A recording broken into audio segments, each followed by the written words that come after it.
And here we are. Come in. It's been a while since I was last here, so please excuse the dust. Housekeeper's day off and all that. Follow me and I'll take you to my workshop. Our task ahead of us may be a daunting one, but with the right planning, and more importantly, the right equipment, even the toughest of challenges can be child's play. So, why don't you light that fire over there and fix us up a brew? Oh, don't touch that. The thing I always say, there's a couple of things. I mean, one is your character is a vehicle to enjoy the event. That is the disembodied head of wisdom. Be careful though, it sometimes bites. Right. Well, I go wrap a few of the essentials. I shall continue with the noobs at LARP. Hello and welcome to another episode of the LARP Noobs podcast. I'm Dave and I'm joined with a couple of very, very special guests today. If you'd like to introduce yourselves and tell us what you do. I'm Clare Evans. I'm part of the game team for Profound Decisions. I run all the player support side of the event, so new players, new player introductions, backgrounds, the egregores, civil service. Award-winning Clare Evans, I should say. Yes. In 2018, ladies and gentlemen, the best player support in the UK, would that be? Yes. Crew member of the year. Crew member of the year. Yeah. I did notice though they didn't have that as an option this year though. It was, Profound Decisions came second with Anti-Rav. Oh, second? Yes. Ah. Who beat you? Woody Bevan from iLARP beat us. Well, they must be pretty good then. He is pretty good. Yeah, I mean, damn. Yeah. And introduce yourself? I'm David Kibblewhite. I'm now one of 3 Barushkin egregores and spend now the majority of the event, to be honest, as plot writer. Mm-hmm. And also, this is Dave Kibblewhite, who made Beth Duna cry at an event, I heard. At least once. Yeah, the infamous. Yeah, before the episode, I messaged her and was saying, "Oh, I'm having Claire and Dave on this." Yeah, first thing she said, "Oh yeah, he made me cry." That was the first thing he said about it. It was like, "Oh, he'll be perfect for the podcast then." Yeah. It was in character. It was in character. Yeah, it wasn't just you were mean to her over Facebook or anything, right? No. And he said that you gave her. You did enjoy it though. Yes. You did give her a really nice hug afterwards, she said, so that was, decent. Yeah, it sounds like me. Yeah, sure. Right, so we're going to kind of talk about a few new things to do with being a new player at LARP. We'll start off with some basic stuff and maybe we'll move into more complicated stuff. So if you are a more experienced player, we're going to go through some stuff that you probably already know, but bear with us and we'll maybe get to stuff that you might find a bit more interesting. So, Empire. Let's go through kind of like what is Empire, what is Anvil, let's kind of talk about that sort of stuff. So Empire is the setting, right? We are in the Empire. It's a huge question, isn't it? Yeah, right? Because it is another world, and we've tried so hard to create another world with its own religion and currency and everything like that. So it's a huge question. So all our players are citizens of the Empire, are members of a nation within the Empire. We are surrounded by foreigners and barbarians who want various different things from us, either to take our land or to convert us, or... You're going to say freedom, aren't you? I wasn't going to say freedom. You I was going to say souls. You are also giving the impression that the Empire are always the moral high ground in any of this, and from what I understand, the Empire aren't always the goodies in this narrative, I think the Empire usually think they're the goodies. Yeah, exactly, right? Like every nation, there's never been an offensive war fought in history, right? It's always been a defensive. We're protecting ourselves. Saving them. We have to invade. Yeah, exactly, yes, right? Yes. So, yeah, I see that a lot when I kind of hear about the politics. Of course, we used to in the new player meetings explain recent history of the Empire. And it basically got too embarrassing, so we stopped. yeah. And that's the army's murdered all the civilians in that area. So and then they opened up a 15th front. Yeah. So we just stopped at that because it didn't sound good. Yeah. So Empire is like the literally it is an empire. It takes up 9 nations, is it? 10 nations. Sorry, you missed the orcs, didn't you? No, I was going to miss off Brass Coast. Why not Brass Coast? I don't know anyone in Brass Coast. I'm sure they won't be offended. So yeah, they've got like a variety of different nations which you can kind of join. They have their own distinct feel and vibe and cultural customs things, right? Yes, it's very important that we keep the nations distinct because it looks better on the field. Mm-hmm. It gives us more roleplay opportunities because all the nations have something that conflicts a little bit with the Empire. And in character, we justify this by the original Empress, when she formed the Empire, decided that it was our differences that made us strong. I used to be, when I first went to Empire, I generally got the feeling that the nations were fairly arbitrary. They were very skin deep. The more I play the game, the more I see kind of a lot more nuance within those nations. And I don't know if you'll agree or not, but I think certain personality types are maybe drawn to different nations more, right? Like, but there's also a feedback loop of those briefs reinforcing maybe those personality types, right? Yeah, it's very easy to stereotype the nations as, Navarra Scouts, the League are posh, Wintermark are warriors, Brass Coast like singing, but there's a lot more depth in all of them. I don't know if you're aware, but Dave wrote a big chunk of the Wintermark brief. Oh, really? Well, yeah. I mean, it's good to hear what you just said about how you think there's some depth to those nation briefs, and how like there's maybe a good level of overlap, but not too much overlap. Because it took a long time to write those briefs, and there was a lot of thought that went into making them that way. Oh, definitely. Also, I didn't really read the wiki that much before. I'm dyslexic, so I tend to find large bodies of text fairly intimidating. And I found I think we should actually talk about this, right? Like, so I posted recently on one of the Empire groups about what you should read up on the wiki before you go to an event. Yeah, it's an interesting, and some of the answers, there was some pretty big overlap on some of the answers, but some of them were kind of interesting how specific some people were with it, right? So I get a lot of emails that say, how do I join? How do I get involved? So the first thing I say to people is you should read the front page of all the nation briefs. Yeah. Just the front page. Yeah. And then work out which one appeals to you. Because there will be some. And then each nation brief has, I think, the 5 core pages linked at the bottom, then additional reading. So when you found the nation that appeals to you, or the 2 or 3 that appeal to you, have a look at the 5 core pages and narrow it down even further. Yeah. And then after that, I think people think they need to read the entire wiki, but it's more like Wikipedia. And anybody who says they've read all of Wikipedia is A, lying, and B, odd. Yeah. I think it's one of the weird things. I think that sometimes the wiki can give you an impression of it being used as a weapon against you on the field, or something to catch you out. I don't think that's what it's ever intended for or should be used for, right? Like, if you don't know something as a new player and someone makes you feel bad for not knowing it, that's their mistake, not yours, right? Yeah, absolutely. That it's your job as a more experienced player to maybe RP with that person and explain things about how the world actually works, right? Like, knowledge should never be used as a weapon. It should be something that should be shared, right? Yeah, it's a bit of a minefield for NPCs as well. Yeah, because if you're going to be an NPC for Empire on the Anvil field, then you need to know not one nation brief but all 10. And invariably, the player who you're talking to knows the brief better than you do, because they only need to know one. Right. Yeah, we quite often get people coming to us asking to NPC for the game because they've been told it's an easier option. No, I wouldn't. Yeah, if you play, you need to know one nation brief. If you NPC, you need to know 10. Yeah, no, that sounds extremely intimidating, to be honest. That's, More arguably, because you've also got foreign nations and barbarians. Yeah. Yes. Yeah. Heralds and... Right.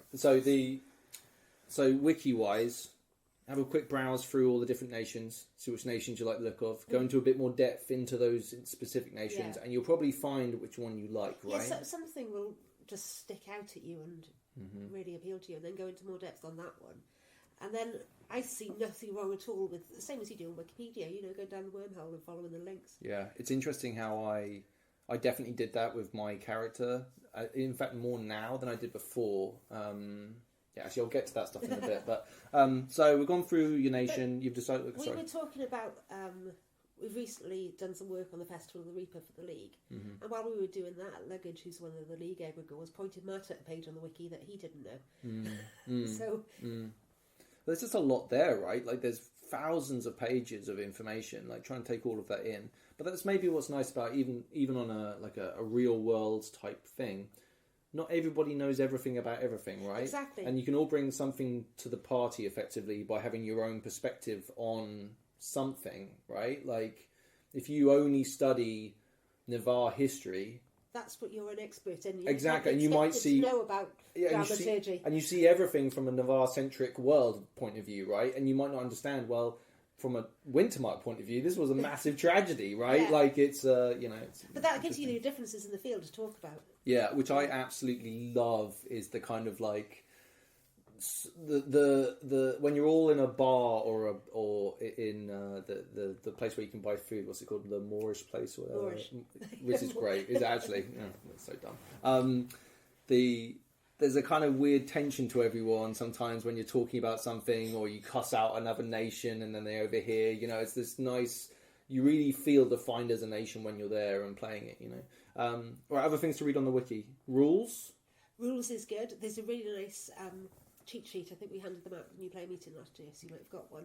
That PDF for that is linked from the rules page. Right, so you can kind of download stuff and have a good read through that. Yeah. I would say though that the do read that, and there's also Code of Conduct, which is obviously very important. Code of Conduct, honestly, when you read it, it's all really straight. I found it extremely straightforward. Right, there's nothing in there that I was like surprised by or anything like that. You know what I mean? There's nothing too hard line, or just don't be a dick to anyone, really, right? That's the general premise. I mean, we're conscious that the real world is pretty rubbish in a lot of ways, and we don't want that at events. People come to events to enjoy the event, not to deal with real life discrimination. It's something I'm quite passionate about, the Code of Conduct, because people have a right to not be misgendered, to not be mistreated, to not be marginalised. Yes, that was the word I meant. Yeah. Yeah, I feel like I haven't come into contact with that. I haven't seen that. I haven't experienced it, but then again, I probably wouldn't, right? Like, so, I don't know. I think it's worthwhile reading, but I don't think there's anything in there. It's worthwhile reading because those rules are on par with the game rules. Yeah, and I think there's really important things like, say, if you are the sort of person that thinks that women can't fight, then that's just a completely alien mindset for the Empire. Exactly, because everyone does everything, right? And there is no real gender rules or understanding, right? So it's a lot more. I don't know. I think if you're going to take your own prejudices, you're probably aware that you have your own prejudices, and you should probably keep them to yourself anyway, right? Like, yeah, that'd be good. Yeah, it's just just how it is, right? But you also have to watch your unconscious biases, which we've all got. Yeah. So that's why there's the stuff in there about not referring to mixed groups as guys and all that kind of stuff. Yeah, I think we all I definitely mess up sometimes. Like I'll say the odd thing. I think that's we all do, but as long as it's not in a we keep trying and we keep trying I think like there's it's not, you won't get booted off the field immediately for saying something like that. I think that intent is also very important. Right? There's a huge difference between accidental and intent. Yeah. But you're also not allowed to choose someone's head off for getting it wrong. That's also in the conduct rules. Yeah, it's because we want it to be a welcoming space. Actually, inclusive in all ways, yes. right? Yeah, good. Right, what else we've got? Rules, code of conduct, wiki page. Oh, then we start going on to character creation, maybe, because we can get to the actual event in a minute. But yeah. So one thing I found was when I was creating my character, I was like... So why did you pick Navarre? A guy at work said it would be a good idea. And then I was like, okay, let's go Navarre. And then I read up on Navarre. Excellent. Nice. Right. So I did it exactly the right way. Nailed it. I think, I had like some I had some worries about Navarre. I think we all felt it might be a bit like tree elfy and a bit fey and a bit kind of like, like not really us necessarily. But when we got there, I love Navarre. Like, I absolutely love being a Navarre. I'm really proud of the nation. Yes. I love the way we fight. I love the people that make up the nation. I love everything about it. You know what I mean? So that's where I am now. So maybe I did it slightly back to front. But it's interesting to see how passionate other people are about their nation, right? Like, it's certainly not...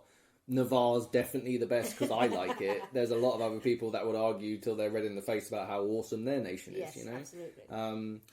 Yeah, I know. Do you have a favourite nation, Claire? Oh, you can't. So my civil servant character is a Suag. What's a Suag? It's one of the 3 traditions of Wintermark. Ah, see, Wintermark is a big blob to me. I need to do more research on it, but they really are a big blob to me right now. I need to go and make some Wintermark friends and learn a The lot. Suak are the... if there's a real world parallel, it's the sort of Inuit Sami type side. Yeah, okay, cool. That's awesome. Yeah. So lots of furry stuff, I guess, right? Yeah, for practical mindset. Mm-hmm. Yeah. Mm-hmm. Inside out fur coats with Inside animals out painted fur on them. coats, then, yes. Yeah, awesome. Yeah, I find it's yeah. Go through we won't go into we won't nerd out too badly on all the different nations, which we are kind of doing right now. But I highly recommend going through, reading some of the wikis, having a look through, and find your flavour that you really, really like. Like Brass Coast, I find them really cool. The League are awesome. Really like the League. The League are fascinating. Yeah, the League are fascinating. Yes. Yeah, they're so yeah, definitely. Go around and visit these when you actually go to the event, because you'll know which camp you're in. If you don't know, just go and ask someone. I love it when everybody's going on the battlefield and you can see where one nation stops and one starts because of costume and how they approach the gate. And or if you're monstering and you're doing your thing, and then the Imperial Orcs come round and they wheel on you, you're like, we're about to have a terrible time. Like the Orcs legitimately are a really strong force in the battlefield, and different nations react in different ways, right? Fantastic. Right, character creation. Let's stay focused here. Character creation. So you go to go to PD, you register your account, and then you create your character. So there's hundreds of different ways to create a character and what appeals to you. I mean, I always go for sort of name and personality and then skills, and other people want to be a warrior and start with the skills and work back. Mm-hmm. The important thing is, I think, is to think about what you're going to do during the day. Yeah. Because there's 2 battles, one on Saturday and one on Sunday, and you'll monster the one you play, but there still leaves you the rest of the day to do something with. Yeah, yeah. So if you've tied up everything about your character in fighting, well, you need to think of something to do with those other 12 hours. I went straight up fighty, basically. Well, the El Generico of LARP characters, like a fighty fawn character, which is like a warrior type class or whatever, and that's kind of what I did. I'm still really happy with that, by the way. That's not something that I want to get away from. There are a religious aspect to it that you can maybe go on to with the different virtues and understanding that stuff. That can be fairly intimidating as a new player, because obviously you're picking up a religion, right? So of course with the religion, I think the really important thing to say is there aren't any gods. No. It's a humanist religion. I don't really understand humanism that well in real life, but it's about espousing your virtue and your pride and how that affects your life or your. It's sticking to certain values that will, living by those values will at your point of death, you go to a labyrinth, and it's how well you lived your life will be how fast you pass through the labyrinth, right? Awesome concept, love it. So the idea that if someone dies, well, you'll be reunited with that person at some point in the future. If they were really virtuous people, they're going to be right back around again in no time, So, unless they ascend. Unless they ascend. Oh, what's the ascending? I don't even know about the ascending. What's this? So they Paragons. So is this like a Buddhist Zen state where they become... Or we don't even know. Paragons don't reincarnate, do they? No. If you're a paragon, you've escaped the labyrinth. Jesus. Heavy. Well, something for my character Ifan to aspire towards. And then there's a whole range of questions about there, because have they reincarnated and you don't know? Are they still lost in the labyrinth? There's a whole range of questions. Yeah, and this is the other thing which is really good. Also, we should mention, when you're being intimidated by the wiki, the game has deliberately built in some wiggle room and a lot of different factors, right? Like, you can have a full-blown conversation and people will have differing opinions, even if they're very well versed in all of the wiki, right? But we could both follow vigilance and have screaming arguments about it. Exactly, right? And then what is a virtuous action, or how to behave, or something like that, right? But you're right. If an experienced player comes to a new player in character and tells them that their opinion is wrong, that doesn't necessarily mean that out of character they've got the wrong opinion. They're just disagreeing in character, and either view is equally valid. Yeah. So. Okay, so what are the different choices? So you've got your nation, you've got your employment, is that right? Or your class? Archetype. Archetype, that's the word I was looking for. And they range from fighty to to like being a priest almost, isn't there? There's a few other different classes in there. It depends. I think they're nation dependent though, aren't they? So archetypes are sort of suggested ways that you could take your character. I suppose it's a bit like an advanced class in D&D. Yeah, I mean, there's specific roles within the nation, and there isn't necessarily a fight. There isn't necessarily a fighter, a priest, a magician, a trader for each nation, but that's the kind of things that they might be.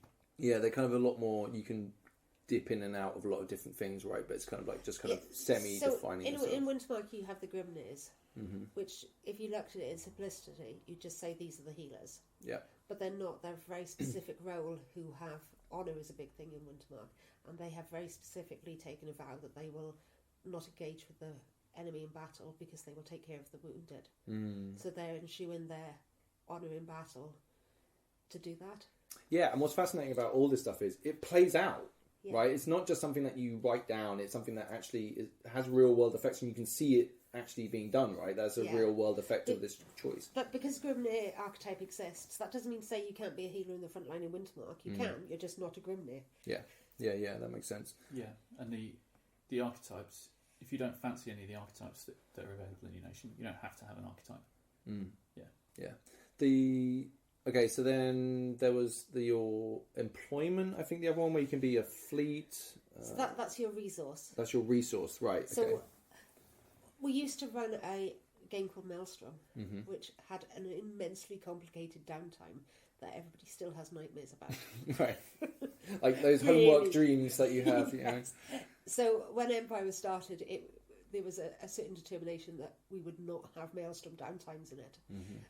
So and that feeds into the one hat rule as well.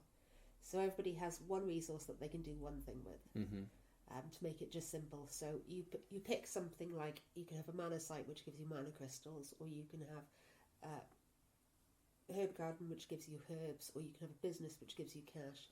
And then occasionally there may be another option, like if you're a fleet, you could have joined the raid on. Is this something that you can change later on, or are you, once you lock it in, that's the way it is? So for new players, we'll change it for free. Yeah. And for older players, you can change it with a fee to the civil service. A what? A fee. How much is the fee? Oh, £2. I think it's £2. £2. Because I'm actually thinking about swapping out. Because I currently have a business, which means that I basically provide the beer money for everyone when we go to an event, which is great. I love it. Yeah. It's fun. But I think I'm now getting to the point where I want to make money in character more. Yeah. So, and I've for the first time ever, I've read The Winds of War, which we'll get to. But now I'm like, I want a piece of that action. You know what I mean? Yes, like I want to be driving storyline and doing things like this. You know, so. Think about maybe getting myself a little military unit or something, or a fleet. Maybe military. I don't know. Military units are good ways to. Well, also there's a skirmish on the Friday, I think it is. Only if you sent your military units there. So I'm like, oh man, I want to go, but I can't because I didn't have a military unit, and my character should have a military unit. And why is he doing a business? This is ridiculous. You know, I'm like, yeah, so good. That's a good thing to know. I can go to the civil service and. So we're pretty flexible about character skills in general, because there's no point just keeping on trying. If something's not fun, we will change skills for you. But then, like, now I'm getting into it. Like, religion's getting more interesting to me. Like, and how my character views the religion. Like, I definitely feel like my character's getting kind of a bit into the religion, a bit zealousy, you know what I mean? Like he's really, you know, kind of into his version of what he thinks it is, you know? So, lots of different options. Right, is there anything else on that page that we need to go through? Yeah, I think important, you said it there, if you're a new player, you can do it. If you aren't feeling what you're doing is right, you can always change it. Yes. That's really important, so don't feel too much pressure. I know that some of the new guys that we're going with were really intimidated by it. When it's so, and I was as well. But now I've been doing it a little while, I went back to the same page and looked through my own stuff, and I was like, these aren't that bad. Ooh, location, right? It tells you where your resource is or whatever. And that's one thing that threw me when I first did it. So I think I just picked one randomly as a location, but turns out those locations can sometimes have real world effects. I think I got a crap load more money last time because something happened. So when I got my pack, I was like, holy crap, I'm loaded. Yeah, Do you know what I mean? Well, Navarre's a little bit different. So the nations are split down into territories, which are basically counties. Yeah. Navarre obviously is a bit different because you're scattered across the map where there's areas of woodland. And there's also baddies in some of those regions, which is in my region, Leafhaven. Yes. Yeah, that's where my business is, right? So I'm like, oh damn it, why don't I set up my business here when there's Jotun soldiers running around raiding the place? There's a whacking great big lawn there, isn't there? Yeah, whacking great. But then I've kind of like taken that on now. Like I got some 3D printed teeth. So my story is that I've been up in the woods basically killing animals and Valorn and brewing moonshine while I've been up there, and that's what I've been doing over the kind of since the last event, you know. So it kind of works. I quite like it, you know. That's your business. That's my business. Yeah. Is selling hide and moonshine basically, like any good. Whereas of course I'm homeless at the moment because I'm from Simasuak, which is full of Jotun. I mean. Jotun galore up there. Full to the edges of the Jotun. Yeah. Okay, let's go into so we're kind of gone through the regions.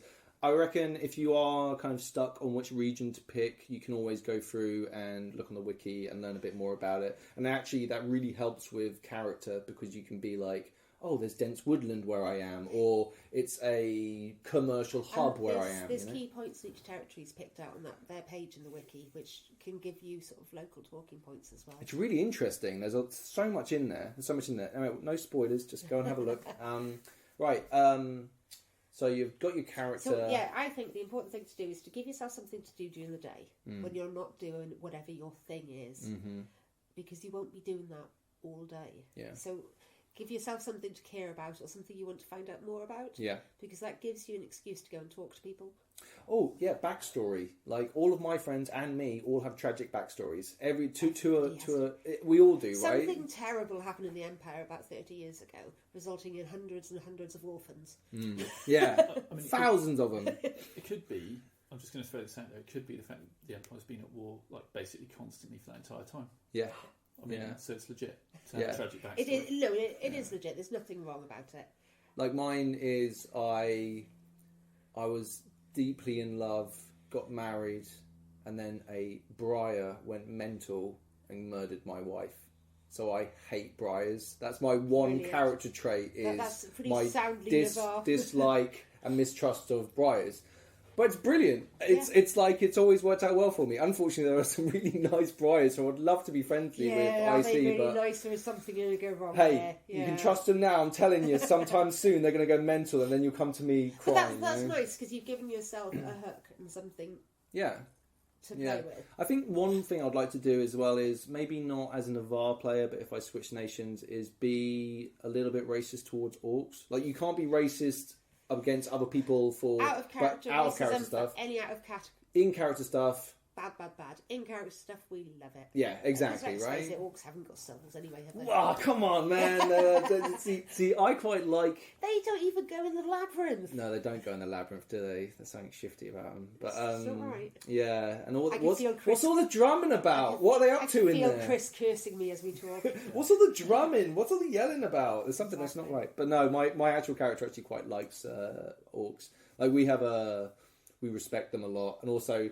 just my experiences on the battlefield have made me really respect orcs because they absolutely, they die like the rest of us on the battlefield for the Empire. So I don't know. There's they are a fantastic group. Yeah, even if they can be a bit rude, it's still nice. Right. So character creation. I think we kind of nailed that. Really, the important thing is to give yourself a reason to talk to people because again.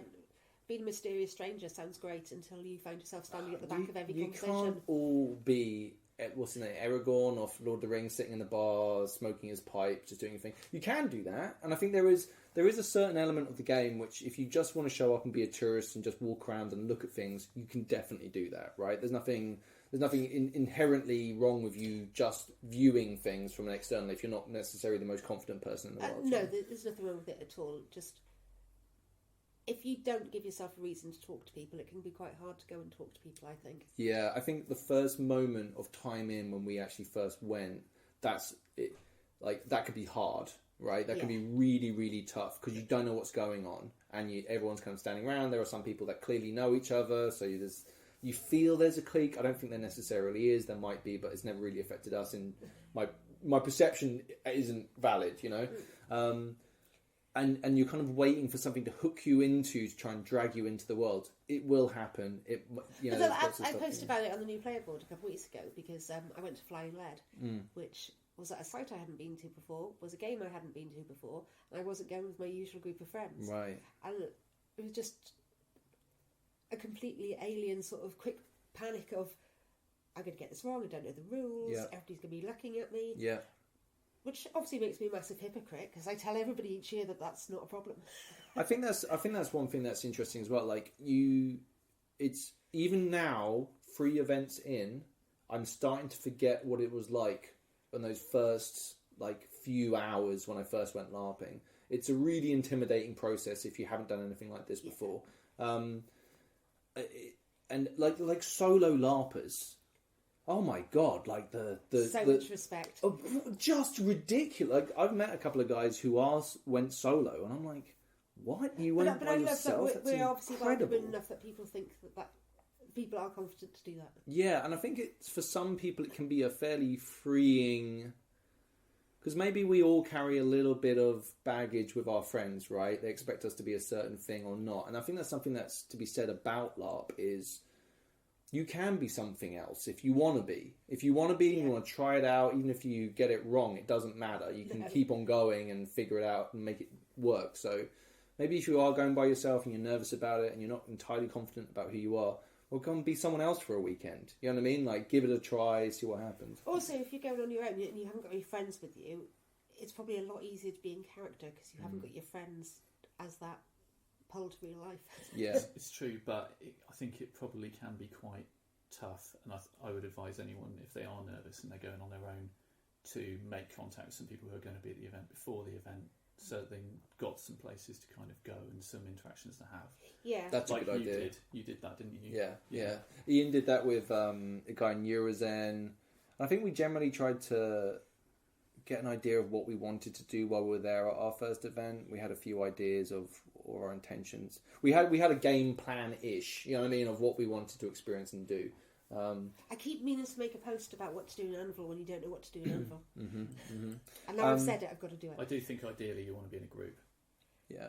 I think it's a game for groups mostly. It is very much set up as a game for groups, which is or joining other groups. Like we have a couple of guys. I won't say their names on here, but they're like. They were solo, and now they're kind of very welcome with us, but they're also welcome with other people. In fact, I asked one guy, do you want to join our striding? You know what I mean? If you're not up to much, you know, if you're not busy, maybe you could join us. He was like, yeah, I've kind of got a few different... I know. It's backup striding. Oh, I know. It's just like, you know, it burnt a little bit. I'm only joking, but it's like you know, it's you know, I was so nervous. Like, do you want to join my striding? And they were like, yeah. So we'll see what happens this event. But, I think there are lots of groups out there that are really willing to take new people on.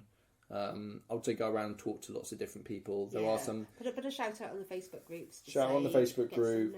Also, you might be able to also find other players who are also new to Anvil going as well. And they're also in the same boat as you, and you could probably team up if you have similar values, which is the Facebook groups are a really great resource for that, right? You can kind of put stuff out there. They can also be a little bit intimidating, I think, for some in something. Like if you post something, right, and you're not entirely sure about something, and then you get a wall of people saying you're wrong for these reasons. It may be nice, but I think the nature of Facebook makes is everyone sound combative, right? Difficult, awful place, isn't it? It is. It's an absolute double-edged sword. You can't put any right? nuance on text at all. No, none. And it can sound if someone says something to you like, no, this is totally off brief, and it gets like 20 likes on their comment, and you're sitting there going, oh my god, I feel like a fucking idiot right now. I'm trying to shut down internal comments on the new player support page when the question's actually been answered. Yeah. Because I don't think we need 20 variations. Yes. No, it's.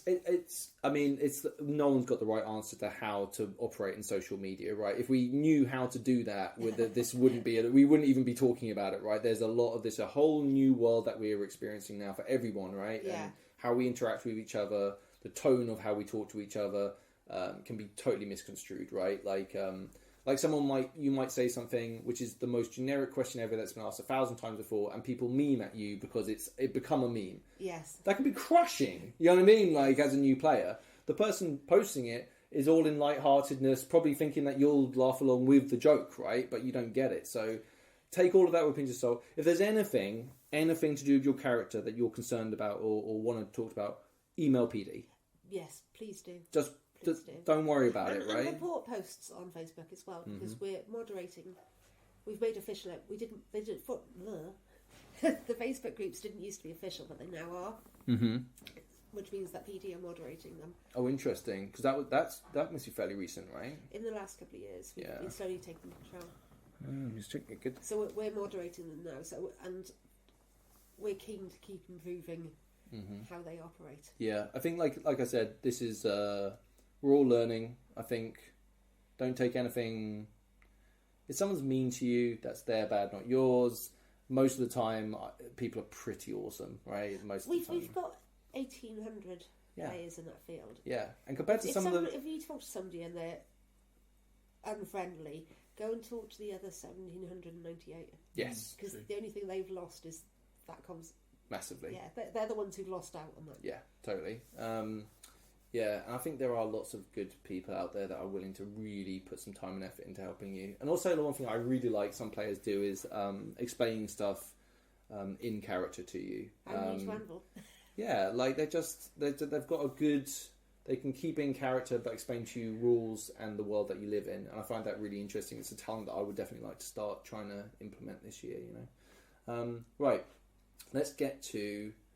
So we're going to skip kit stuff because I think there's a lot of that stuff that you can kind of work out, right? There's a lot of resources out there already that you can talk about. It's aspirational. You don't have to be good straight away. Yes. You just got luck to improve. Footwear's good. Lots of socks. That sort of thing. Like, yes. There's loads of good resources Plan on for it being boiling hot and freezing cold at the same time. Yeah, and don't get as unlucky as we did in our first event, which was at E1 last year, which was brutal. And the other big thing on that is ask for help. Yeah. If your tent floods, if you're freezing to death, ask for help. Yeah. Empire do a podcast. They did a really good new player one. You talk a lot about how people share kit in that, and I found that really, really sweet that people are willing to kind of like help people out, And we started doing that actually without even. It wasn't like a conscious thing. Like one guy didn't have a weapon for a skirmish, and we had a couple of spare weapons, so we ended up lending him weapons. And it's something so small, but then you don't realise how much that might mean to someone else. You know what I mean? So yeah, be nice to each other. Like Gandhi said, be the change you want to see in the world. You know what I mean? Like help people out, and then because sometimes it's your tent that's collapsed, and sometimes it's somebody else's. Yeah, absolutely. We've also had donated some pop-up tents and like spare sleeping bags and stuff. If people get flooded out and they ask, we can provide some stuff. Yeah. Well, this is it. If something goes wrong, and you don't ask. There is nothing worse than getting back from the event and seeing a comment on Facebook a week later about how somebody was so cold or their tent flooded and they had to go home, and if they'd just said something, we could have fixed it. Yeah, it's also there's real world stuff in here as well, like looking after yourself at an event. I think some people like eat food, try and get hot food in you. Don't wear wet clothing if you can avoid it. Try and dry your stuff out. Get some sleep. You know what I mean? The last one. I need to be told that one. Yeah, sometimes that can be more challenging than others, especially if you're in the Navarre camp and you're like the songs and story times going on. That can, you know what I mean? Anyway, there are. If you're getting cramp, you've probably got lack of potassium or salt in your diet, right? You're not drinking enough fluids. You know what I mean? These are all things that people easily forget. Yeah, and not many of us are used to being outside and walking around all day. No, absolutely. Which I know sounds really obvious. Yeah. But it's so easy to get dehydrated, even if it's not sunny. I also jammed up my knee a couple of times, and that was because, like, very simply, how often do I go running on fields? You know what I mean? Like it's not something I really do that often, and therefore my body kind of like you can kind of pick up weird little injuries or aches and pains from something that you don't do. There is actually a LARP fit group that's actually pretty good. They kind of encourage people to kind of like get exercise, and if LARP's the thing that wants to get you fit and healthy, then why not, right? Yeah, I know people who go jogging in chainmail. Yeah. Oh, really? Ready that's what for they battle do. Season, yeah. That's hilarious. Do you know what I was thinking about, like putting weights on my arms and stuff when I go running now? Because I've started running because of my knee problems. Yeah. Just to kind of condition my body a bit to try and get used to the idea of running around. And now I figure, even if I can't fight very well, my cardio is pretty good. I can run away. I can run laps around the field. Good cardio is massively overpowered in it. It's the best skill you can have. Cardio. Yeah, absolutely. No, I totally agree. I'm just going to be like, if I'll hold them back, but my real plan is I'm going to hold them back for a couple of minutes and then run faster than they can away. You know, so yeah, that's my plan. Eating. I mean, I still do it now. You know, I'll eat after my next job. And then 6 hours later, I haven't eaten anything. Yeah, massively. We've actually got a brazier now, so we've got a little like barbecue effectively. Yeah. And we're gonna bring food with us. We're gonna bring cool boxes to keep everything nice, so it doesn't get nasty, and try and get food. Because we did that last time briefly. We had a couple of bits of breakfast. Dramatic change on. It's bizarre, isn't it? I mean, really, food's pretty good. You know what I mean? It really helps out in a lot of different aspects. Yes, you know, yes. Cognitive and like physical change. Yeah, just good stuff. Really. Yeah, you're like, oh, I ate some food and I had some sleep and then I felt a lot better. Yeah. What could this mean? Yeah. I was thirsty and then I drank water and then I felt better. Yeah. So yeah, but we joke about this, but it's really easy to forget, right? Absolutely easy. It's good to have a water skin or a bottle of water, and when you think, I'm a bit hungry, eat. Even if you keep bags of nuts in your pocket, pull one out, that's a good start. Water bearers on the field have been absolute godsends. Like, I drink litres when I'm running around, especially when you're in full kit. Yeah. Like last year, I think it was E3 or E3 I think. It was so hot and I was sweating buckets and running around, and I finished off my water so fast. But there were lovely water bearers who came over and helped us out.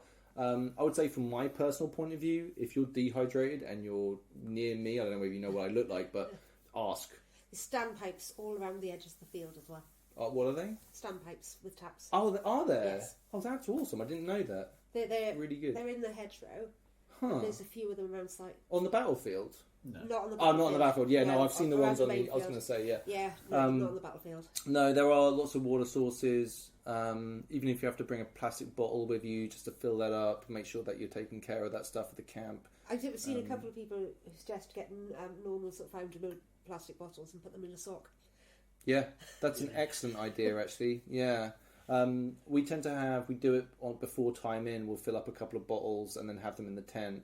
And then if we're running low, I tend to wake up a little bit earlier than everyone else and sneak off to the camp, so it's not too jarring for people, you know. But yeah, not that people mind you carrying a bottle of water across the field. No. And I mean, and also there's this weird early morning where no one's fully committed to RPing before a certain time that I've noticed. Like if you're scratching your bum and walking along in your trainers because you need to quickly get to the lube at about 8 a.m. No one's going to get too upset about that, you know. Especially seeing that some people might be walking past you on their way back from a night out who don't want to make any eye contact with anyone, you know. Yeah, right. So let's get to the actual Friday, right? So you get to the event.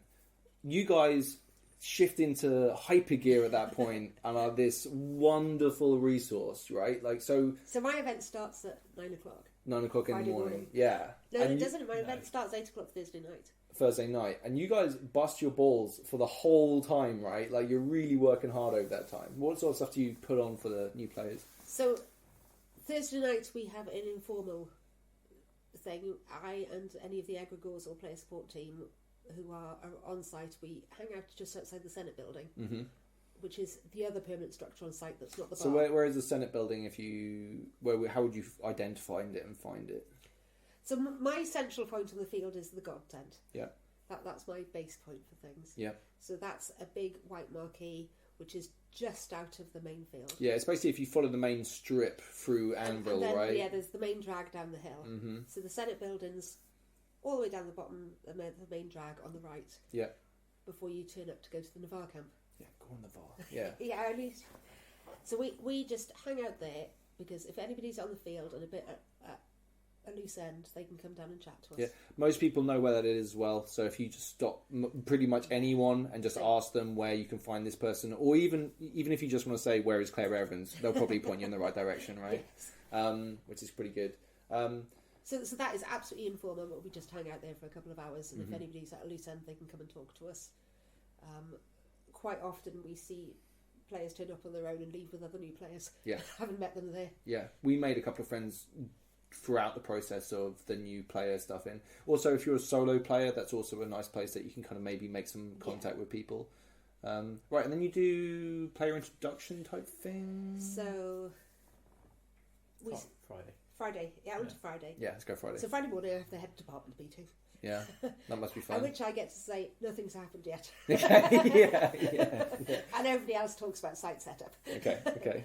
And then we start Friday afternoon. So we used to just run the new player meetings, which was just well, it seems crazy now, because when we started them 4 or 5 years ago, we'd get about 10 people, and we'd just have a bit of a chat. Yeah. And now we get a packed marquee every time. Packed marquee. It's had to become more formal. There's benches, but people were standing on the one I went to. Yeah. Right. Like, I think that's fairly common now. Right. Yes. It's pretty full. So now we do them in a more formal manner, because we used to be able to just chat about whatever people wanted, but we're happy to chat with people afterwards. And very much so. I would say that. Right. There's a kind of presentation where there's different. Like egregores and people like that, they come out and have a bit of a chat. You have a bit of a chat about what to kind of expect and things that you can do. My one piece of takeaway that I got from that is one guy said, just say yes. That was Al. Best piece of advice you could possibly have. If there's something going on and you're interested in it, say yes and get involved, you know? Yeah, because we found that everybody, when you ask for advice about going to an event, everybody tells you to bring socks. Which is brilliant advice, because there is nothing better than get back to your tent tonight and put a dry pair of socks on before you nice do your pair of sleeping clean, bag. dry It's brilliant. socks. It's great advice. But that's not advice on playing the game. Yeah, totally. Yeah, so what we say is say yes. Life's too short for boring meetings. Yep. And I can't... What's the other bit? Is it that will change your skills? Oh yeah, and if you're not having fun, do something else. Yeah. But just say yes. Yeah, that's... Yeah, I think that counts even on a battlefield, right? If you're not having fun, just stick your hand up and get the hell out of there. And there's so many situations, right? Like you can always just say to someone, if you're not comfortable with anything, just say, right? Yeah, we're not interested in people having a bad time. Yeah. And we're especially not interested in anybody being uncomfortable or upset or scared, because that's not what the game's about. Totally. New player meeting, really, really good. You also run a battle meeting, is that right? What you got here? Dave's just found my timetable for me. Right, let's quickly blast through it. So we've been expanding more and more every year, because we've just discovered that we can do it, and it's great. So Nick Turner runs...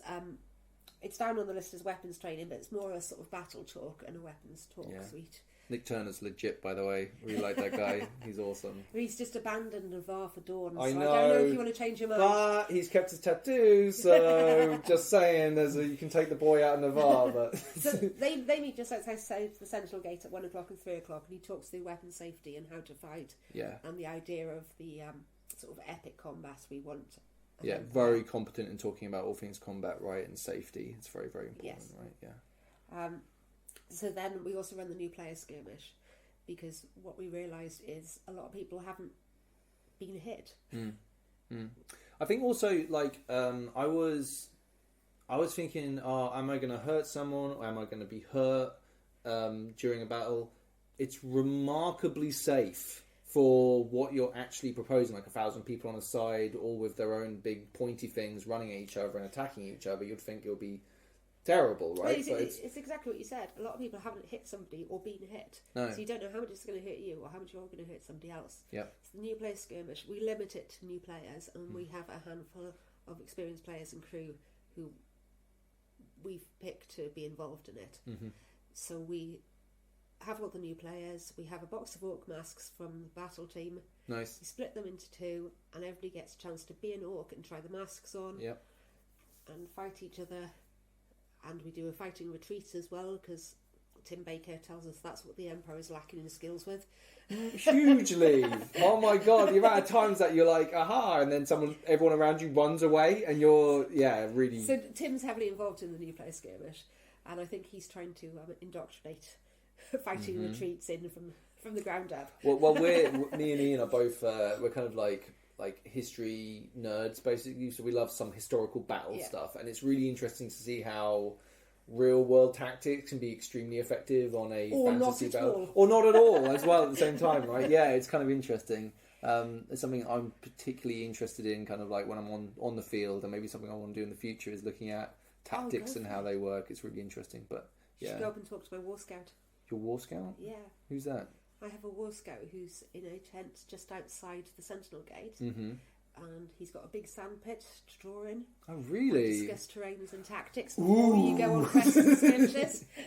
I'm so excited! Oh my goodness! Yep. A sandpit I can play. Yeah, he's got a big sandpit for you to if draw I can in. push stuff around and draw arrows, Yes. maybe with a stick. Yeah, Oh my it's like if goodness. you're going to go on a skirmish, then you can talk to him beforehand, and he might be able to tell you like a little bit about what you're expecting to see when you go through the game. That's awesome. Hey, I didn't know that. Great knowledge. It's quite new. I love doing a podcast. I get to learn stuff. It's brilliant. Yeah, cool. So what else is there on the Friday? So we've also got, you pointed at things, we've got Mark, who does an introduction to the Synod. Ugh. No, some people like religion. We've got introduction to magic, which Dave's involved in, so we better look interested. Okay. Yeah. Okay. Do you want to talk about magic at all? Well, I'll just very briefly say, we do a talk on magic where we talk about how spellcasting works, how ritual magic works, how conclave works, and basically just variations on why, if you're a wizard, you should go and be a wizard and not listen to people who tell you what to do. That's basically what. That's We're awesome. big on going and doing what you want, not listening to other people, aren't we? Yeah, but that's kind of like there's a lot of stuff in Empire that's like, because Empire is such a huge game, right? There's so much to the game that I don't think any one person can master. There's no one person that I do every aspect of the game. You know when you go out and you do something either colossally bad or colossally wrong, or you just muck it up entirely. That's for the fun bit. Yeah. Massively. In fact, the best stuff that we've possibly had happen to us have all been stuff where we've made huge mistakes. Yes. That's the good stuff. Like when I accidentally maybe cleaved someone during a game in Anvil and then got cleaved in return for my shenanigans. And that was awesome. You know what I mean? Like, absolutely brilliant. Hobbling my way through Anvil was fantastic. Well, you obviously don't know your own strength. It was... I just... You know, everything I do is for the betterment of the Empire. So if sometimes I can be overzealous in that, that's fine, right? It's, you know... Well, the orcs go down and do the battle tests with the Academy for us. Which Oh, is cool. The children's... Yeah, It's not Hogwarts. It's totally Hogwarts. It's really like Hogwarts. Yeah. The orcs go down and one of the more overzealous cadets started executing one last year. And I don't think the orcs have quite forgiven me for that yet. I've been thinking about doing maybe an episode on the Academy because I think it's kind of interesting. I don't have kids myself, but I think there are lots of people out there that maybe have kids, want to bring them along, and it is a kind of cool environment for... Like, I wonder what it's like being a kid going to an event like that. It must be amazing, like, mustn't it? mind-blowing that all these adults Are just mucking about. Yeah, it's pretty cool. It must be great. Yeah, cool. Right, what else? What else were we up to? We did magic. I think... Public speaking. Oh, so this is our new one, which I'm quite proud. Unfortunately, we've lost our... we were doing signing classes last year. Oh, really? Sign language Cool. classes, but they're not attending this year, so we aren't running those. Okay. Which I'm quite sad about. Yeah, lame. But we've got Martin Hobbs from Dawn who's doing public speaking classes Oh, interesting. from 1 o'clock in the Hall of Worlds. And we tried it Event 4 last year, and yeah, it was fantastic. Public speaking is a funny one because I've always been a fairly chatty person, but and fairly confident in front of large groups. But I've noob froze a few times at Anvil where I'm presented with something, I know what I want to say, and nothing comes out right. Yeah. So that's, you know, even for your bullshit, pig-headed people like me, it can be quite intimidating talking to people, especially when you're not necessarily confident in the context of what you're talking about, you know, so... but I've seen people really shine, you know, like there's some people out there that you kind of look at and think, this naturally doesn't come to you, but you're learning new skills as you're doing it, you know? We were talking about that in the car when we were driving up this morning about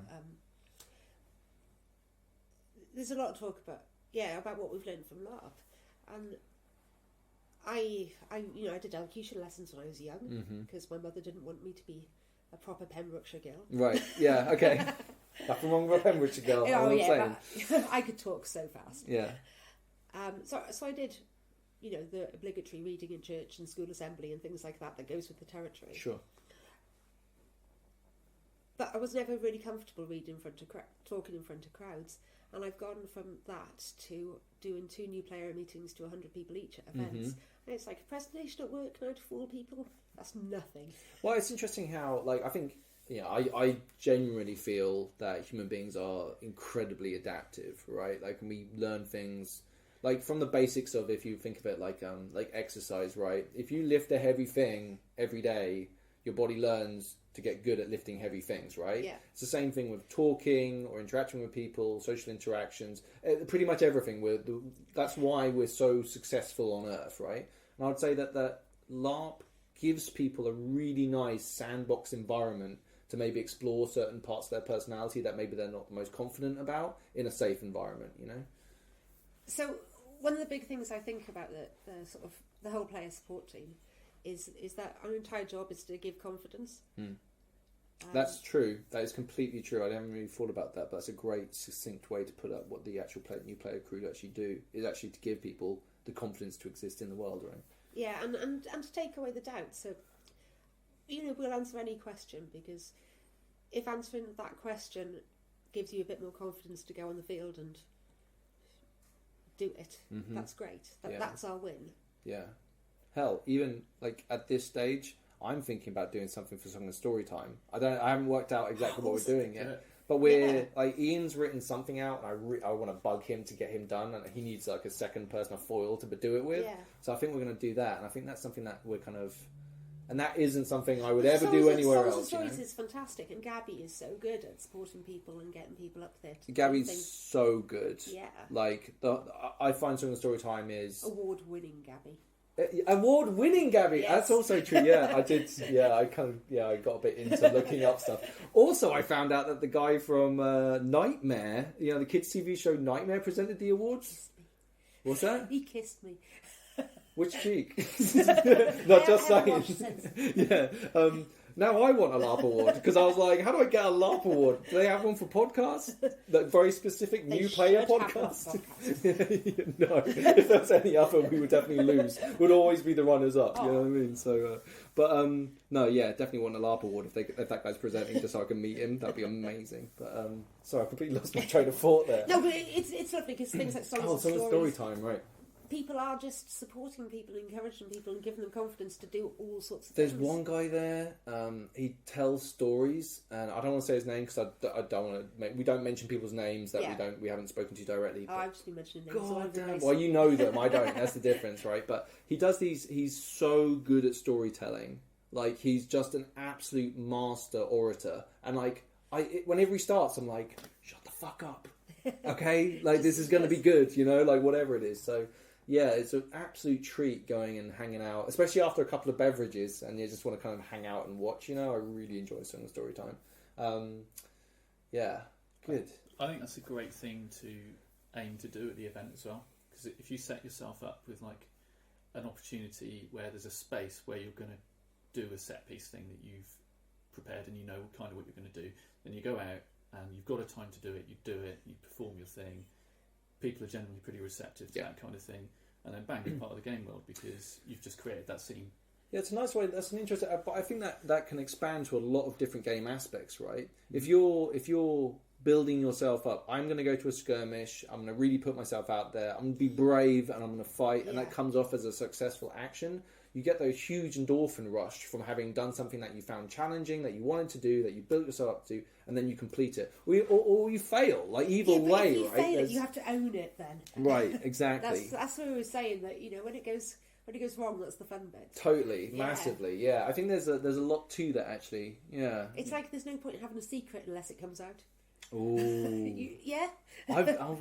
I've actually got a little secret that I'm playing around with. So, yeah, I'm still nervous because, I don't want to get burnt at the stake for heresy, basically. So we'll see how that works out, though. I kind of like the idea of getting done for heresy, though. That's kind of also part of it, because they have to bring you to a trial, and then everyone talks some stuff, and then I'll be like, and then just start mouthing off when they're going to execute and me. another thing. Yeah, exactly. And the hypocrisy. Yeah, a lot of finger waving, you know. Fantastic. We haven't talked about. Can we talk about the sport on the field? We can literally talk about anything you want to talk about. Yeah, let's talk about it. Because I can go on for ages about this. It's digital. There's no such thing as you tape. can just keep cutting me off. Yeah. So on the field we've got the egregores. Mm-hmm. So there's at least one egregore in every nation now. Yep. 2 in the Orcs. Yes. Okay. Cool. Just check. Yep. Good. So they are members of PD crew who are part of the player support team and are in each nation to support players. Yeah. So if you're in your nation, you don't know what to do, you don't know how to get involved in things, anything from plot to how to be a broker in the Navarre, you can go and talk to your egregore, and asking people, do you know where our egregore is a perfectly valid in character question. Speaking of developing skills, egregores must develop the patience skill to 100 very quickly, because I've never had... my interaction with egregores have always been, I've been a bit kind of like information dump off them, like I'm using them like a wiki. But their patience and like tolerance of like all that stuff is remarkable. And now I've like played a bit more of the game, I'm so cringy at myself when I first started, you know. We know what we signed up for, so right. It's literally our job to be asked questions and to hook you up with people and, well, yeah, all of that stuff. I have cashed in every bit of social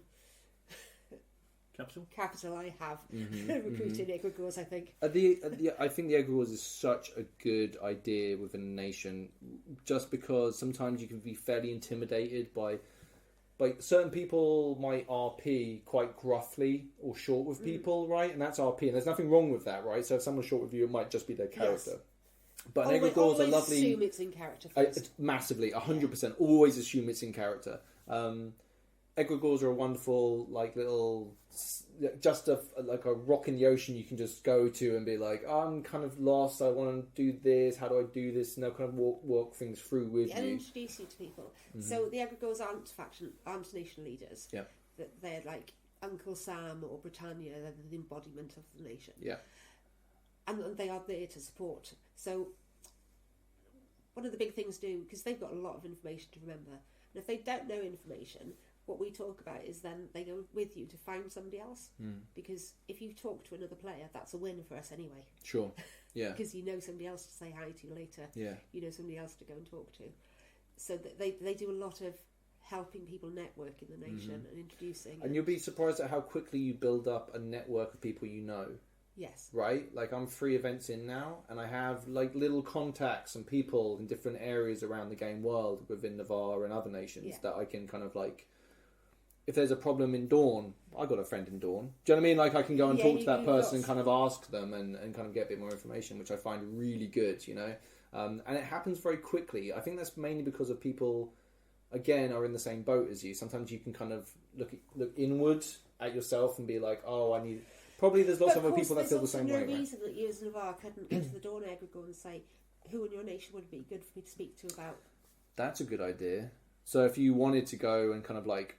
learn something about another nation, go to their egregore and ask for someone. They'll be like, Janice is Janice a Dawn name? I don't know. Go and ask Janice if they can help you. Janice? I don't know. I don't even know a Janice. Weird. Right, yeah. And then we've got the civil service as well. Who are the civil service then? Tell me about them. So the egregores are national, and they're very national, and the other thing to say with them, I think some people expect them to be good as goodies, right? But they're not. Okay, but they are, but they're national first, right? So if you're doing something dodgy in Navarre in the national interest, that's okay. Yeah. That's kind of my attitude as a character, though. Definitely. Yeah. They're also not going to grass you up to the militia. So if what you're asking is, how do I do this thing which is in the national interest, but it happens to be illegal, the egregore is not going to immediately grass you up. They might say, you're putting me in a little bit of a difficult position here, why don't you talk to experts? Now I'm complicit. Yeah, but they are there to support the nation. They're not there to ruin your game. Yes. Yeah, that's awesome. And they're there to support the dodgy characters as well. That's a really valuable point that you just made, though, because it means that you can bounce... If you want to do something that might be a little bit risky or a little bit illegal, you can still go to your egregore and ask them about it. You how can you always can actually do it. Talking hypotheticals. Yeah. Say if I was hypothetically going to steal someone's money, for example, then you could, right? Yeah, they'll probably explain the consequences of it to you as well, but it's... Yeah, maybe we should talk about if you were going to do... Say if you... Let's hypothetically say you were going to go and murder someone. You would need... What would be your process of advising someone who wanted to do that? A good reason. A good reason is a really good first point of call, We'd right? rather you didn't do that. Yeah. Rather you didn't... No, what's it called? So Murder hobos or whatever? Anvil's our capital city. Yeah. And it's got an active law and order system. We've got the magistrates and the militia. So the What's the difference between the magistrate and militia? So magistrate is a member of PD crew. Yep. So they are the ones who pass judgment. Yeah. And then we've got the militia, who are players who have joined the militia to investigate crime. And it's so awesome. It's something that I'm actually kind of curious about. What I'm most impressed about is how often they catch the right people. I know. There's a lot of... I can't talk about it now, but there's loads of stuff to do with this that... Yeah. Spoiler E1, I'm definitely going to try and look into a few bits and pieces. I had... But you'd think it'd be easy to commit crime and get away with it, and it's really no. not. And also there are secret groups that are not secret because all it takes is one person to chat, and then that spreads like wildfire. And trying to keep things secret at Anvil must be pretty difficult. You know. I think if I was a player, I think I'd enjoy being in the militia. I'd like to be some sort of medieval super cop doing dogged police work. Yeah, there's a PI in Navarre now, which I think is an amazing concept. I think they're ex-militia, and they're going to be working as a PI now. What an awesome concept for as soon as they walked into my office, I knew there'd be trouble or whatever. You know, fantastic. So I think when it comes down to it with crime, is petty crime is rubbish. Yeah. Nobody wants to get mugged and lose their 18 rings. Yeah. I mean, all the mugger gains is 18 rings, and somebody has a really crap event because they've just lost their in-character money. Totally. Clever crime, however. Yeah, elaborate for a reason that has a purpose, right? And that isn't just a few rings in a pocket. That might be something a bit more political, maybe, or something like that. Or a massive bank heist, or, just something clever. Oh, that's exciting. Yeah, Dust City Outlaw style. That would be pretty good. Yeah. Yeah. It's not something... I'm kind of a law and ordery type, I think, despite me cleaving Dawn members. But, you know what I mean? In the service of the Empire, right? And your heretical secret. Well, I mean... There's a lot of grey in my character, is all I'd like to say to that. You know what I mean? I don't think anyone's strictly white or black, It's there's a lot of grey in the world. Yeah. That's a really good point. Yeah, maybe I should look at my own shit and see if it smells as bad as everyone else's. But the kind of law and order game, I can imagine, say if just someone murder hoboed me for no reason whatsoever. That's rubbish, isn't it? It would really piss me off, OC. You know what I mean? It would just be a kind of a damn shame. It would be fun if it led to something a bit more, a reason for it that was something elaborate that I could appreciate. Yeah. I'd like that, But if it's just that's it. That's what you need for crime. Is a really good reason and an appreciation of the consequences. Mm-hmm. Yeah, an appreciation of the consequences. Yeah, totally. I think with we were talking about before we started recording the podcast about earning money, right? And I think that's something.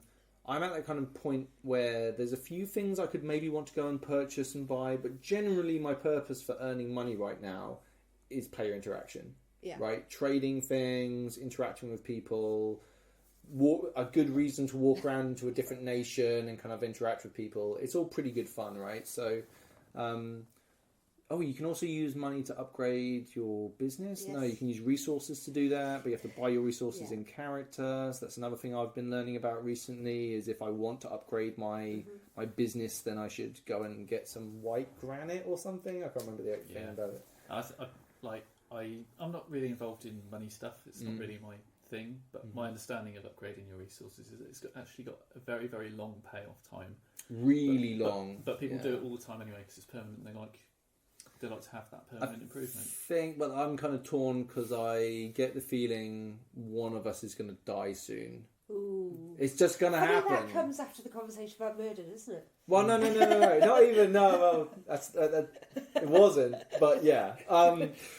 No, I just think that, I'm convinced that Ian's dying this year. My buddy Ian, he's definitely going to die this year. He's far too like virtuistic when he's doing physicking. You know what I mean? Like, I know he's going to try and save someone and sacrifice himself and all that bullshit. You know what I mean? Like, so I'm going to have to try and keep him alive. But I get the feeling, let's do it. Like, what happens if you die, right?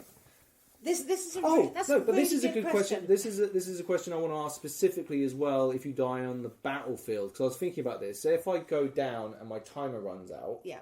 Oh yeah, this is the other thing. You'll see this on your player thing. If you read the rules, you get given a certain amount of hit points. If you get bashed that many times, you go down. You have a timer. When the timer runs out, you're permadead, right? Yes. If I go down on the battlefield and my timer runs out, what should I wait for someone to mourn my death or something, or should I just put my hand up and walk away? What's the kind of etiquette on that? Well, you can go terminal. What's terminal? If you're dead, if your rule's dead, you don't have to immediately stop role playing. You can be mortally wounded and you can stagger around, knowing that you're going to die. You can do that until the end of the event. I didn't know. That's amazing. You can do that until the end of the event if you want. Really? Yes. People can drag you off the battlefield and they can you take you back to their tent.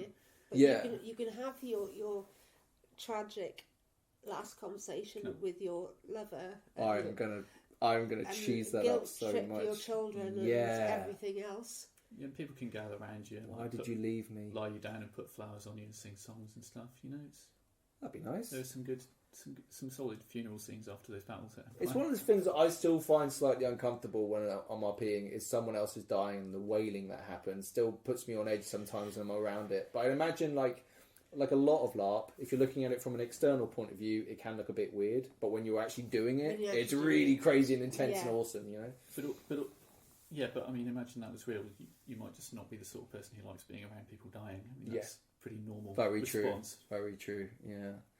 If you have an out of character sort of thing that affects how you play, I think it's good to write it into your character.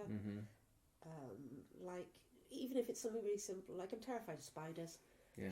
So it's a lot easier if my characters are terrified of spiders. Right. Yeah. Yeah. So I wouldn't get up and walk off if I died on the battlefield. I'm not sure if you're allowed to, but I wouldn't anyway because not unless it was like hammering down with rain on me and I was lying in a pool of mud. Yeah. Yeah. Because the battle's not that long anyway. Okay. Would you go and register at the God Tent then? We haven't even talked about God Tent. What is God Tent and what does it do? This is what I said at the start. There's so much to talk about, There's isn't there? so much to talk about. We're over an hour already. Let's keep going for a bit because I'm enjoying it. So God Tent. So God is where we run the game from. Mm-hmm. So that's our administration centre, our outer character administration centre. We also have an in-character one, which is the hub. Yeah. So the outer character administration centre is God, and that's where we do things like pick up your character packs, change your skills, get a ref, ask queries. That's your main point of contact for anything. First aid is also right by them. Yeah. Which is always handy. First aid guys are really, really handy. Like I dinged my knee up a couple of times and they're so good. They're really helpful, really, really nice people. Yeah, I can't say enough nice things about them. They're a professional team that we hire in to do events. Yep. But we've been hiring them in for a long time, so they think we're weird, but they understand LARPing. Yeah, totally. They're like, and it's also when you walk in there and you're like, got your sword and your shield and you're wearing this full battle armour and you're sweaty and whatever. They just chill. They're so cool. They ask you how the battle went and all this stuff like this. They're really cool. Yeah, big fan of them. God 10. Right, so God stands for Games Operations Desk. Yeah. Because we like a good abbreviation in LARP. It's awesome. Or LARP. Did you deliberately get it to fit? Because I like it. It's really good. God 10. Why were we talking about God? So that's when you register your death. Yes. So so my new initiative for this event. Okay. I'm quite pleased with myself. I've got a box in there which is going to be a swap box for dead characters. So you can swap your accessories in and out. Interesting. That's good. I've got a curly haired wig which I'm going to bring with me and I'm going to keep it in my car just on the off chance I die and I need a quick switcheroo to be identified as someone else. So that's going to be my thing I'm going to use hopefully. But I know that Ian's bringing, I think Bungle might as well. They're both bringing, they're going to go lineages. We haven't even talked about lineages. Jesus, terrible. We dropped the ball on that, folks. Do you want to talk about lineages for a bit? Because they're a really cool little bit to RP with, you know? Yeah, sure. Yeah. So Do you think we should lineages. plan this? No, we never plan anything. It's fun. It's so lineages. You can be part of a nation. So everybody's human. Everyone's human. Everyone's human in the world except for orcs. Yeah. And that is the only two playable races. Mm-hmm. And you can only play an orc in the Imperial Orcs. Yep. And there are reasons for that, which can be investigated in character. Mm-hmm. Yeah. It's probably the way to put it. Yeah. And everybody else is human. But then we have a thing called lineage, Yes. which is being touched by magic. Oof. Yeah, I wasn't sure how to word it. That was not the right way, I don't think. Being, Well, I didn't want to say tainted, because that sounds worse. Infused. it means there's magic in you that has changed you somewhat, so you're a bit of a mutant. It is like picking a race in a role-playing game. Yes. We just like a distinction between lineage and species. Yes. That's it. Yeah, sure. I like they add they're a good way to kind of add a bit of RP and character to your character, right? Is kind of how I understand it. So they can maybe drive you to behave certain ways to certain stimulus. Yes, so different lineages have different character traits. So the changelings are more quick to anger, more quick to happiness, and the Merrow are more reserved. Mm-hmm. And I'm going to say the Naga are lazy, but they're not. But they're also Nagas are quite devious as well, aren't they? Yeah. Yeah. So you can go as far down that path as you want with it. Mm-hmm. You know. Again, it's something that maybe if you wanted to maybe do that as your first character, you could do, but maybe something that you could plan for in the future. There's lots of good resources to kind of talk about how you can aesthetically make yourself into one of these groups, right? But So the idea of lineage is there is a baseline of what you have to be, but you can go as far up that line as you want the other way. Yeah. So if you're very, very heavily made up as a snake, then we might say you're quite a high lineage Naga. Whereas someone who's just got like a few scales on their face, that's fine, they're still a Naga, but we wouldn't say that they're as high a lineage Naga. So would that affect RP as in how you play your character, right? It might do. But It might affect how well you're probably going to react more strongly to a high lineage Briar Yes, very much than so. a low lineage Briar. Well, they're about to go mental. Probably best put them down now, is all I'm saying. So, yeah. But for yourself, you might play the role play aspects of being a Naga quite hard and not have that much phys rep stuff, or the other way around, and that is okay. Okay. Yeah. That's awesome. But yeah, the further along you are, the more of a Naga you are, then the closer you are to the Night Realm, effectively. And the things that live in the Night Realm are actually meant to be dragons. So you sort of. Do you want to talk about what the Night Realm is? I could do. Yeah, go on. It's a place where you can't go. Yeah. It's a magical realm. There are these beings called Eternals who live there, and there's one for each realm of magic. So there are 6. Do you want me to say what they are? Go on. Yeah, let's do We'll it. test him. Yeah. Spring, summer, autumn, winter, night and day. Boom. Yeah. They're magical places where magical beings live. They're not gods because they're not as powerful as gods. But they can do things that people in the Empire can't. I understand that one person I was talking to, is this the same place where someone can go to change their lineage? Occasionally there might be an opportunity to do something like that. Right. Like an Eternal of Night might be able to turn you into an Naga, but that would be like a specific plot occurrence. Yes, this is something that I kind of heard about. Yeah, because we wouldn't force a lineage change onto somebody. No, No, absolutely. it'll It would be a you player can. choice and something that they directly. We won't led give you an into. opportunity to do it, but we wouldn't ever say. Talking about this, I think that I should try and find someone who's an excellent person to talk about the world and maybe some history and do an episode just on that, because there's so much dense information out there that I personally would love to learn about it. So maybe something for the future. Cool. We've been going for a while now, so I think we should try and wrap up if we can. But anything else that you want to say just before leaving? Oh, all right, so on the field, things you should see. Yeah. So there's the hub, which is where the in-character administration is done. So we've done all the in-character administration a player might do is done by the civil service, so that you don't have to do admin.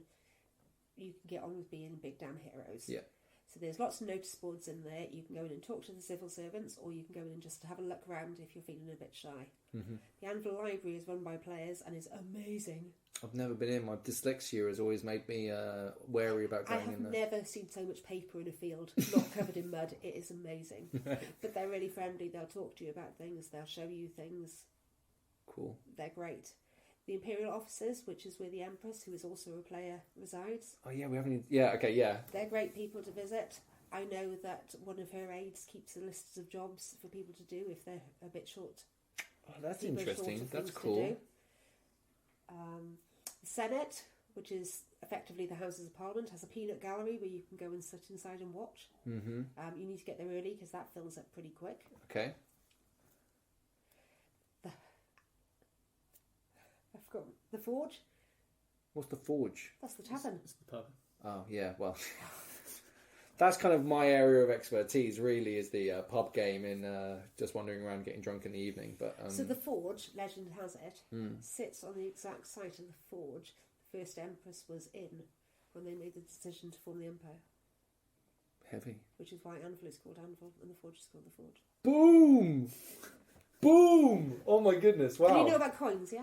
Coins. Oh, we didn't even talk about coins. Well, there's eight rings Yeah. to the crown because there was only 8 nations when they formed the empire. See, I did know that. That's Yeah. something I did know. I still struggle really hard with knowing what the coin variations to each denomination. I Yeah. still really struggle. So if you want to rip me off, that's still a very viable option if you're doing deals with me.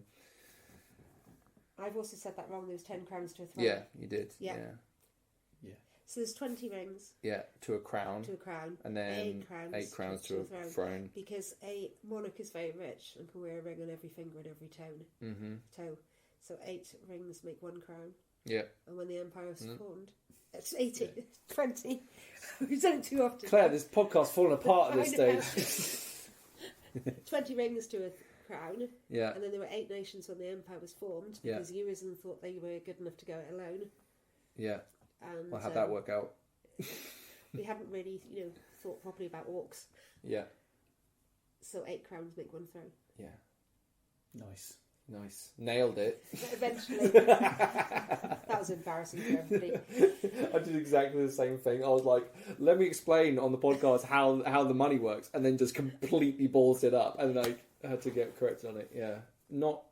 Probably one of the more challenging aspects of the game is understanding how the money game works. Yeah, we don't like things in base 10. No, why not? Oh, it's so frustrating. Cool, right. Is there anything else that you wanted to So I talk think- about? Yeah, just say yes. Tell us if there's a problem. Bring socks. Done. Done. Yeah. Yeah, like I said, Claire, thank you very much for coming. That's all right, I and really Dave as enjoyed well. it. The go and seek them out. They're really friendly. They're really helpful. They're there to help you have a good time and facilitate that. Thank you again. Oh, and big thank you. We just started a Patreon. And I want to say a big thank you to the very, very generous people who are helping support the podcast. But thank you all for listening, as always. And let's have a wonderful year at Empire. Thanks for listening. Right. I think we're about ready. Here, come help me put this all into our packs. Right. Grappling hook, rope, herbs, a few potions, flint and steel, ooh, some plum mead, a few thrones to lubricate any bureaucracy we should bump into, some lockpicks in case of another run-in with the magistrates, and most importantly, socks. Lots and lots of socks. Oh, and don't forget to grab one of the masks.